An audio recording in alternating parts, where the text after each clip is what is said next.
ദില്ലിയിൽ അരവിന്ദ് കെജ്രിവാൾ തിഹാർ ജയിലിലേക്ക് പോയിരിക്കുന്നു. അരവിന്ദ് കെജ്രിവാൾ മദ്യ കുംഭകോണ കേസിൽ അറസ്റ്റിലായിരിക്കുന്നു. ഇത് വലിയ രീതിയിൽ പ്രതിപക്ഷ പാർട്ടികൾ, പ്രത്യേകിച്ച് INDA മുന്നണി ഒരു വലിയ വിഷയമായി എടുത്തുകൊണ്ട് ഇത് മോദി സർക്കാരിനെ താഴെ ഇറക്കാൻ പോകുന്നതാണ്, അതായത് കെജ്രിവാളിന് ഒരു രക്തസാക്ഷി പരിവേഷം ലഭിക്കുമെന്ന് പറയുകയും അതിൻ്റെ ഒരു പ്രചാരണ വേലകൾ നടത്തുകയും ചെയ്യുമ്പോൾ ABC ന്യൂസ് ഒരു സർവേ നടത്തി ദില്ലിയിൽ ഈ അരവിന്ദ് കെജ്രിവാൾ അകത്ത് പോയതും അല്ലെങ്കിൽ അരവിന്ദ് കെജ്രിവാളിനെ അറസ്റ്റ് ചെയ്തതുമായി ബന്ധപ്പെട്ട് ഏത് തരത്തിലുള്ള ഒരു വികാരമാണ് ഉള്ളതെന്ന് ആ വികാരത്തിൻ്റെ അടിസ്ഥാനത്തിൽ നടന്ന സർവേ ഫലം ഇങ്ങനെയാണ്. ഏപ്രിൽ 19 മുതലാണ് നമ്മുടെ ലോക്സഭാ തെരഞ്ഞെടുപ്പുകൾ ആരംഭിക്കുന്നത്. അതിന് മുമ്പ് തന്നെയാണ് ഈ സർവേ നടന്നിരിക്കുന്നത്.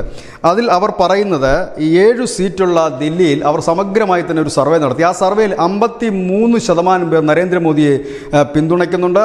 69% പേർ മോദിയിൽ പൂർണ്ണ തൃപ്തരാണെന്നും മോദി വീണ്ടും പ്രധാനമന്ത്രിയാകണമെന്നും പറയുന്നു. ഈ പ്രതിപക്ഷത്തിന് ലഭിക്കുന്ന ശതമാനം 24% പേരാണ്.